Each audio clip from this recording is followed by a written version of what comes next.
The latest Red Dead Online update did provide us with two different types of content. Firstly, we got the Halloween Pass, which I have already done a video on. We've managed to complete that already, and that, with what we've had in previous updates, is actually pretty decent. I actually prefer the Halloween Pass compared to what we had for Outlaw Pass 3. The other piece of content that we've got is what we're going to be going through in today's video, and that is Dead of Night. This is a new showdown series, or a variation of what we had last year, which is Fear of the Dark. So in this video, we are going to be going through absolutely everything. I'm going to be giving my opinion on the game mode. I'm also going to be dishing out a few tips. So if you are actually struggling with this game mode, hopefully these will help you out and you can have a better time whilst this content is in the game. Before I do get into the video, if you do want to see any more content from me, I am streaming on Twitch every Monday, Wednesday and Friday, and that will probably scale up to maybe even being daily during November because of the amount of games that are coming out and the game that I'm really looking forward to, which is Cyberpunk 2077. So if you do want to see any content like that, links is all in the description down below. So Dead of the Night is this year's Halloween content. This is the showdown series that we have. The game mode is made up of 4 different teams with anywhere between 4 to 8 players playing, and they need to battle it out to get the most points. Whilst you play this game mode, you can just stay as your normal self, the player, and you can run around using your weapons to kill other players as well as NPCs. Or you can try and obtain one of the masks, as they will be spawning out throughout the round, and what that does is give you special abilities. Abilities which is just completely overpowered, where you can run extremely fast and you can also jump extremely high.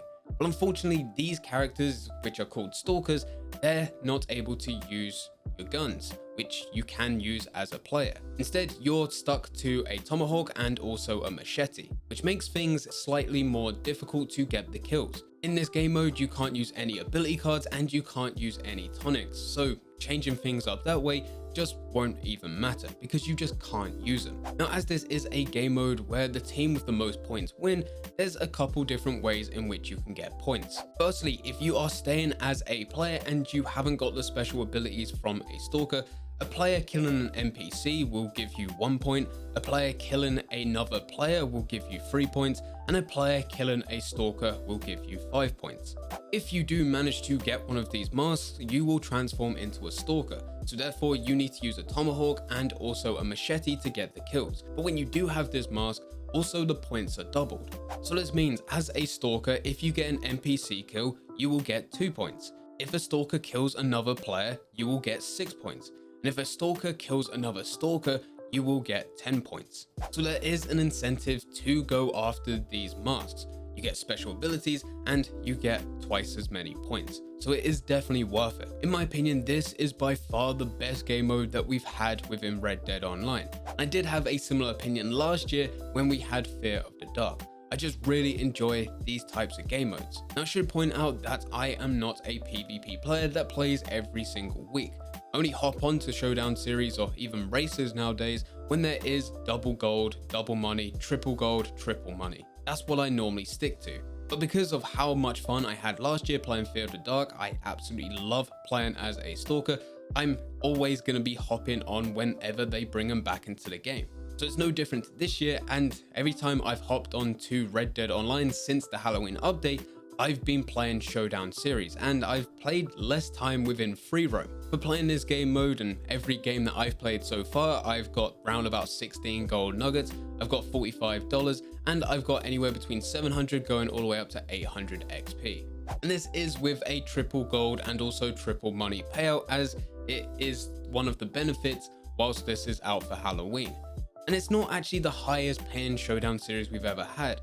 There's other showdown series and previous rewards and bonuses and benefits that we've had from Red Dead Online when we go into showdown series, which gives out more. But the real thing with this one, and this why this video exists, is because it is just a fun game mode. Now, I have played it quite a bit over this last week. I even did a full stream just dedicated just to playing this game mode, which I rarely ever do for showdown series. So I have played it quite a bit, and whilst I have played it quite a bit, I've picked up certain techniques that other players are using, which just gives them a slight edge.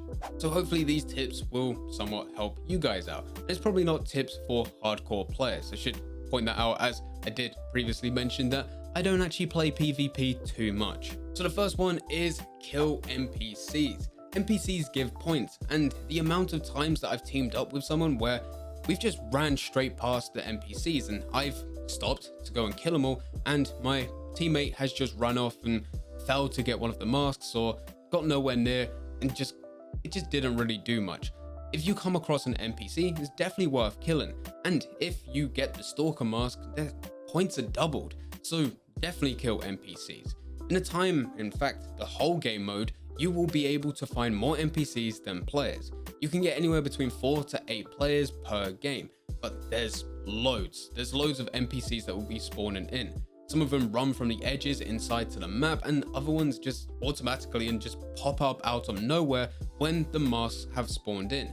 So kill them, it is definitely worth it. By all means, if there's an NPC there and then there's a player there, go for a player because that will give more points.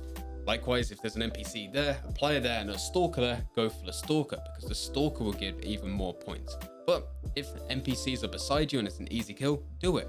Do it all the time because these little points can really start to add up to something.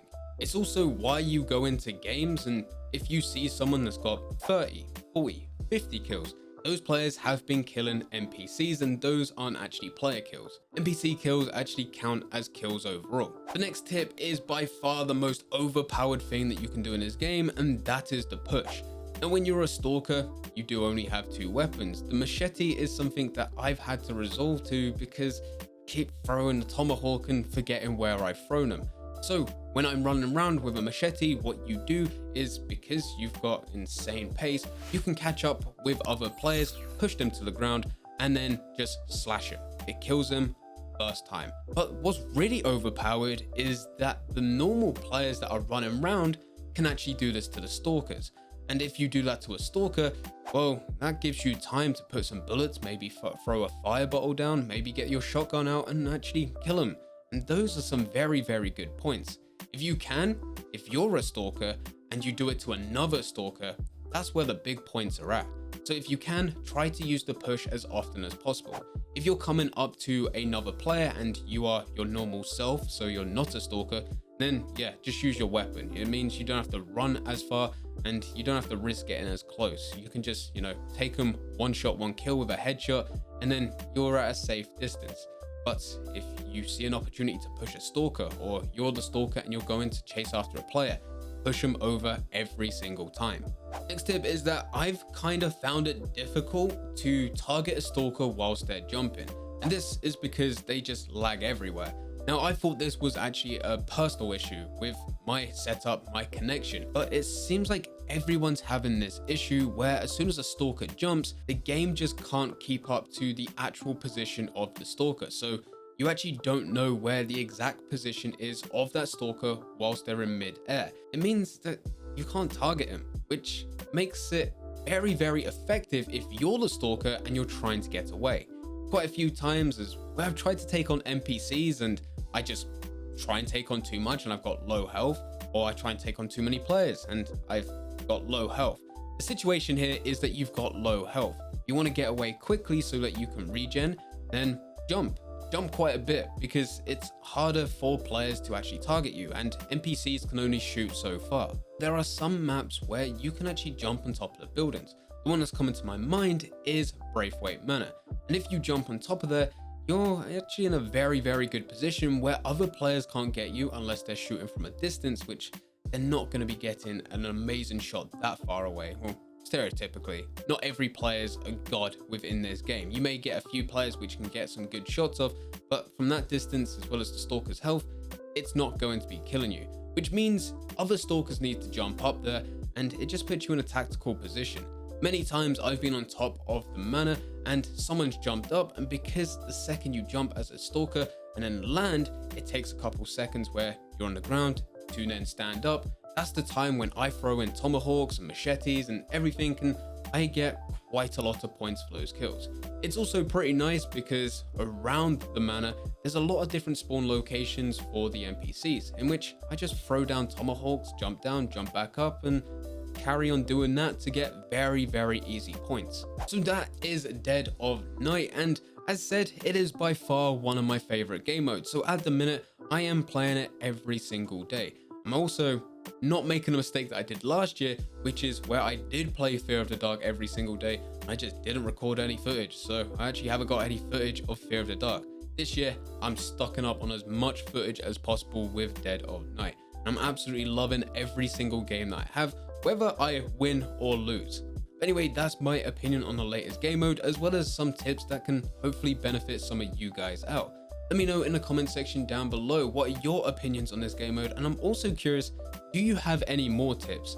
Because as I said, I'm not the best of the best of the best, and I'm curious, I kind of want to get a little bit better, a little bit. There's just a few games where I'm just a couple points off of winning, and I want to make sure that I'm winning every single time. So let me know in the comment section down below.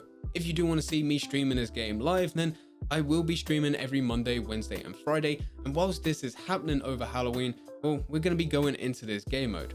So if that does interest you, link to absolutely everything is in the description down below. Anyway, I hope you guys did enjoy. If you did enjoy, don't forget to leave a like and subscribe. But for now, I'm going. So see ya.